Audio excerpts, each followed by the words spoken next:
Yesterday, the Senate confirmed David Tapp of Kentucky to serve on the U.S. Court of Federal Claims.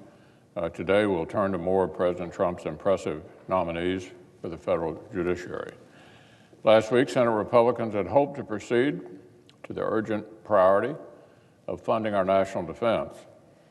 But for the second time in 2 months, Senate Democrats filibustered defense funding. They blocked the Senate from funding our armed forces. Over the summer, the Speaker of the House and my colleague, the Democratic leader, both signed on to a bipartisan, bicameral budget deal that Democrats hammered out with President Trump's team in order to avoid exactly the kind of partisan stalemate that we're now experiencing and avoid a 12-bill omnibus. The agreement laid out specific top-line numbers and ruled out poison pills.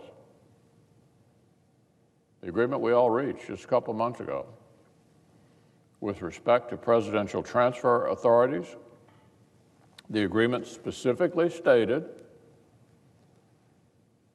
that we all agreed to 2 months ago. The agreement specifically stated, quote, current transfer funding levels and authorities shall be maintained.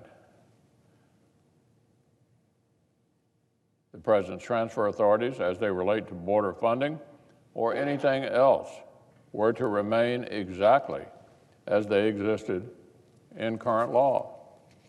This is the deal we signed off on just 2 months ago. The deal just simply preserved the status quo that was established by bipartisan legislation last fiscal year. The same transfer authorities, by the way, would also be preserved if Democrats tank the appropriations process and we end up with a continuing resolution. So that was the deal. Democrats were on board. I entered the terms into the congressional record, and both the Speaker and the Senate Democratic leader posted the terms of the deal in their press release. Oh, but now our Democratic counterparts have gone back on their word.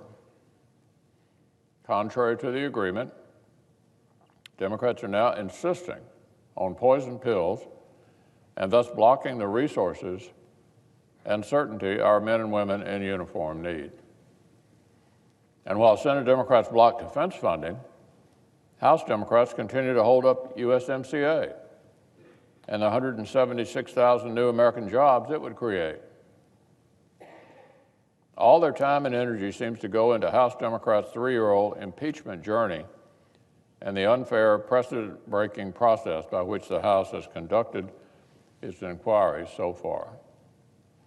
Last week, House Democrats cast their first votes on impeachment and codified their irregular process. They passed a resolution that fails to provide President Trump the same rights and due process that past presidents of both parties have received. Here's what Democrats' resolution effectively says. No due process now, maybe some later, but only if we feel like it. No due process now, maybe some later, but only if we feel like it. Well, Mr. President, while we wait for our Democratic counterparts to come back to the table and allow this body to complete urgent bipartisan legislation, we're going to continue confirming more of President Trump's impressive nominees and giving the American people the government they actually voted for.